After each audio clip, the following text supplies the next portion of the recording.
This is the post-development testing evidence video for the evaluation portion of my OCR A-Level Computer Science non-exam assessment. This video will cover evidence for the tests that I have specified in my documentation for the post-development testing for my evaluation. To begin, I will test to see if the program opens when it is ran through Visual Studio Code. As we can see, when the program is ran, it begins by opening directly to the menu, which is as intended. The next test will be to left click the quit button to see if it works as intended by causing the program to shut down.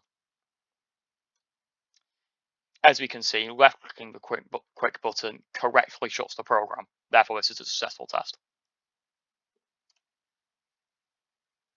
In order to test the buttons, I will now right click the quit button to show that only left clicks will allow the buttons to be activated. As we can see, right-clicking the quit button does not cause it to activate. Therefore, this test is considered a success. Next, I will left-click the leaderboards button to see if the button takes us to the leaderboard game state as intended. As we can see, when clicking the leaderboard button, we are taken to the Move the Leaderboard, which shows the top 10 fewest moves to beat the AI. Most of the values currently shown in the leaderboard are placeholder values used for testing purposes. The next test will be to left-click the Swap Category button to see if the leaderboard category switches from the Moves leaderboard to the fastest time leaderboard as intended. As we can see, the leaderboard category changes to the time leaderboard and shows the top 10 fastest times to beat the AI.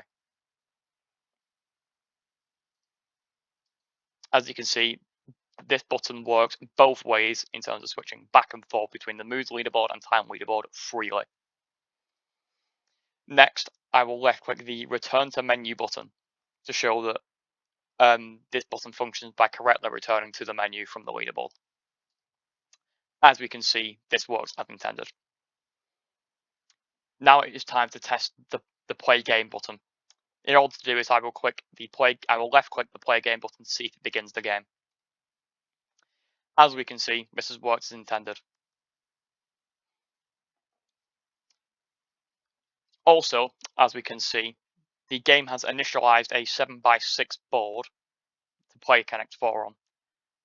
This is also intended and is therefore considered a successful test. Next, we will examine the AI behavior and many of the game's rules. As we can see, the AI has successfully played a counter in the middle column. This is a success and shows that the AI is capable of playing counters. The next test is to see whether I, the player, can control where a counter is placed by pressing A to move left and D to move right.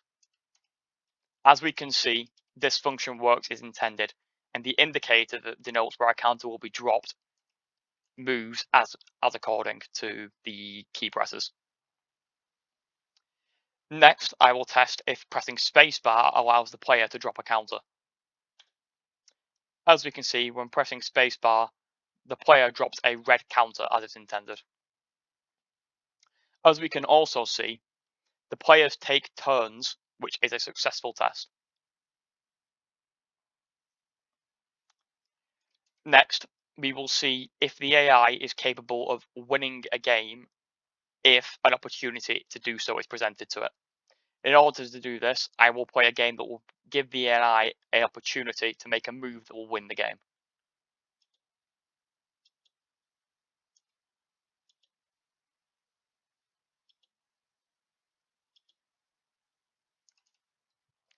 As we can see, the AI now has an opportunity to win the game if I play in any column. If this test is successful, the AI will always play in a column that will result in it winning the game. As we can see, the AI has played in a column that has won the game, therefore this test is successful. Also, the test that shows that the correct winning message is outputted when the AI wins is also a successful test, as clearly AI wins is outputted. Next, we will test if the AI is able to successfully block a potential win from the player as a secondary priority.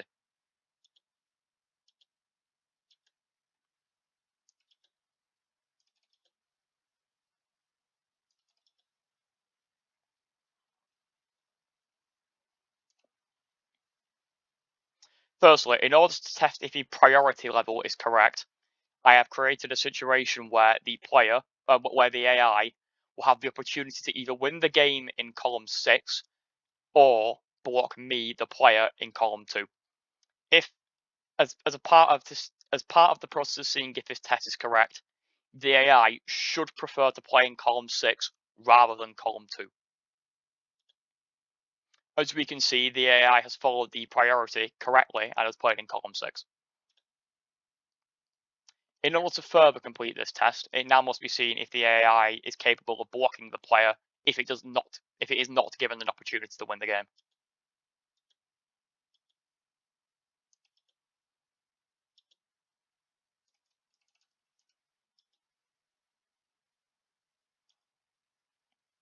Now, when I play in column 6, the AI should also play in column 6 to avoid the diagonal win here. As you can see, the AI has successfully played in column 6. This means that this test is considered a success, as the AI is capable of correctly distinguishing winning the game and blocking and their appropriate priorities.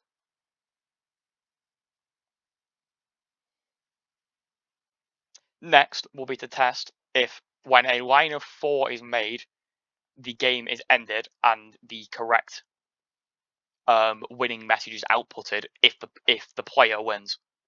In order to do this, I must now win. I must now continue this game until I win.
As I have been unable to win the game, this is now an opportunity to test that the game will tie when the board is filled.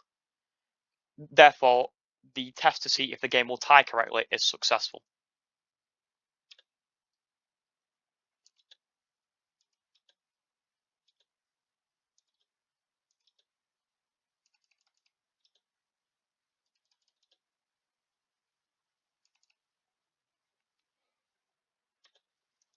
As we can see, the check to see if the player can win the game by connecting 4 counters is a successful test.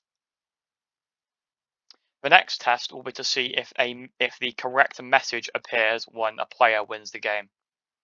As we can see, the correct message has been outputted.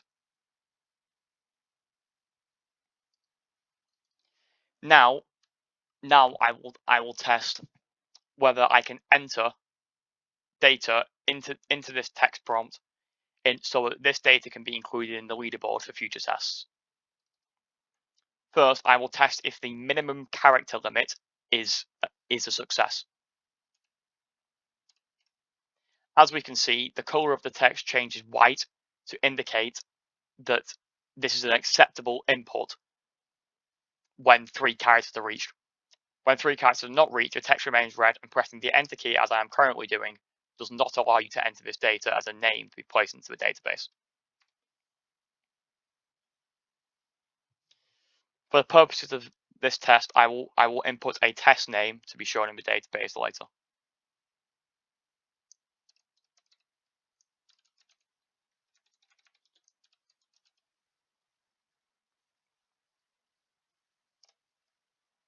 As you can see, now I have entered the data, the "you win" message has appeared correctly.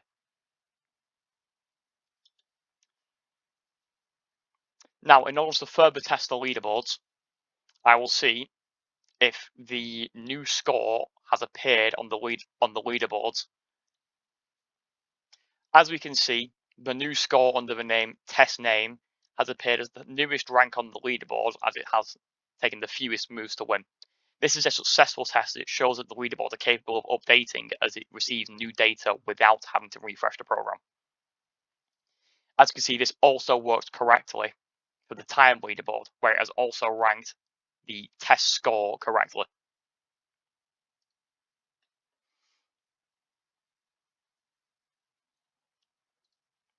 In order to further test the AI, I must now manufacture a situation where if the AI plays in a designated column, it will grant me, the player, an opportunity to win the game. If it does not make this move, it will be a successful test. If it makes a move that would cause it to lose the game, this would be considered an unsuccessful test.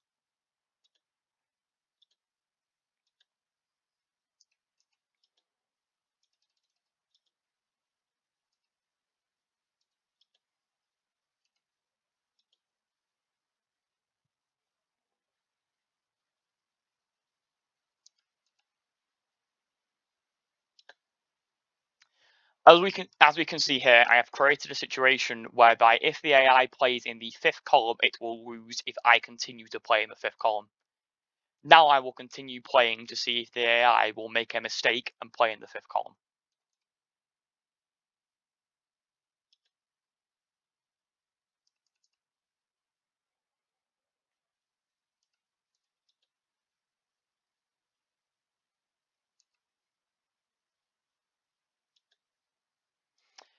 As we can see, the AI has made an error and has played in the fifth column. Therefore, this test is considered as a fail, as the AI is not capable of detecting moves that would cause it to lose.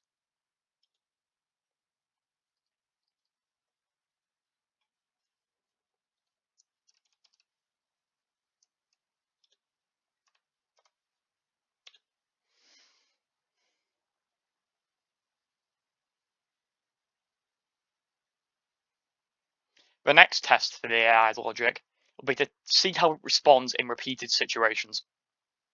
In order to test this, I will play the same sequence of moves in consecutive games to see how much the AI is capable of differentiating its moves on a game-by-game basis.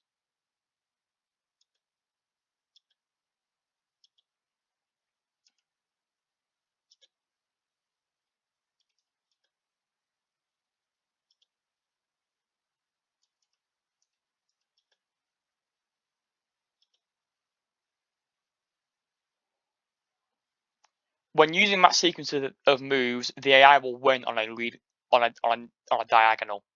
Now I will repeat the same sequence of moves to see if the same outcome will occur.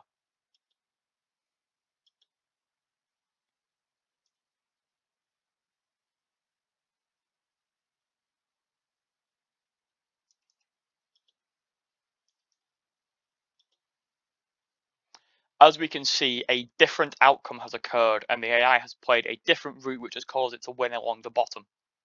As you can see, there is some variation within the AI's moves. However, this is only considered a partial successful test, as the AI will always play in the middle column until it is full. Also, the AI has a preference to playing in the central columns, whereby if the middle column is full, column 3 and column 5 will be preferred unless the AI has an opportunity to win or block in other columns. As this behavior is exploitable, it will only be considered a partial success.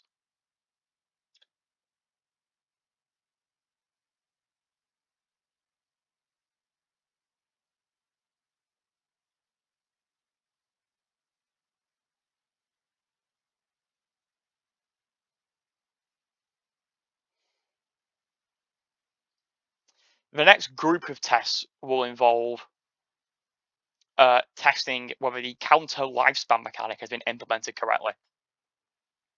This includes tests to see if counters in place have a number that is have a number on them that indicates their lifespan, whether the counters have a lifespan that decrements each turn, whether the counter disappears from the board when its lifespan equals 0. As we can see through gameplay, this feature has not been implemented and has been scrapped during development for reasons that will be detailed later on in my documentation. All tests that are related to and include the lifespan mechanic have all been scrapped, have all been considered unsuccessful. Other tests that have been considered unsuccessful are tests that involve an AI difficulty, different AI difficulties. This is as this feature has also been scrapped, as it would be has also been scrapped, and only one universal AI difficulty has been included.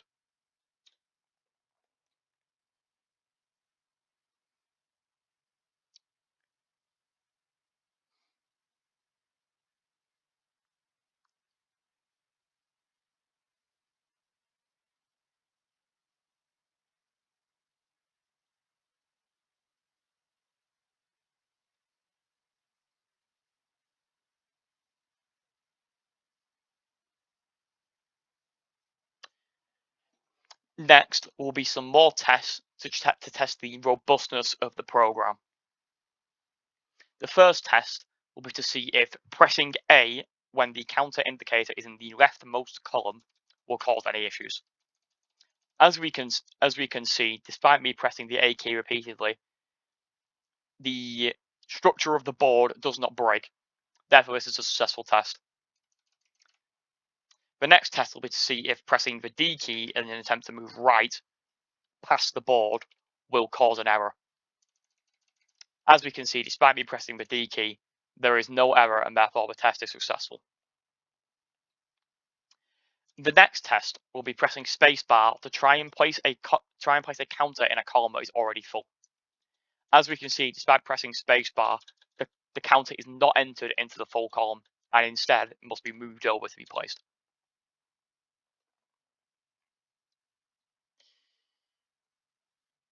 The next test will involve entering the names into the text prompt after winning a game. A selection of different names that commonly cause issues in SQL databases will be entered. This list will include file not found in all capital letters, null beginning with a capital N, undefined beginning with a capital U, and true beginning with a capital T. This is not a comprehensive list of terms that can cause issues with SQL tables, but does include some common ones that would show that the table is secure enough for localized use.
The next test will involve entering only spaces when winning a game. This is to test if it will appear as if a name has been entered on the leaderboard or if it will leave blank spaces.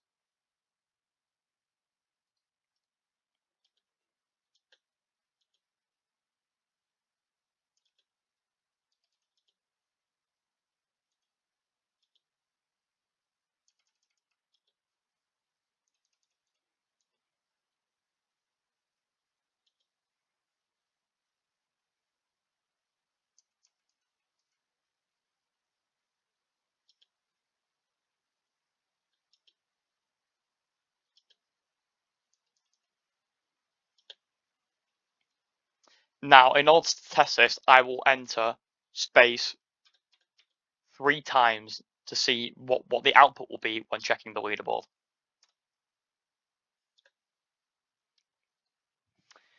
As we can see, entering space is a way of bypassing the character limit and makes it appear as if no name has been entered. As a result, the robustness test for character names has been failed, as space allows you to bypass many of the regulations surrounding how you can enter names. This will conclude the test evidence video for the NEA post-development testing evaluation.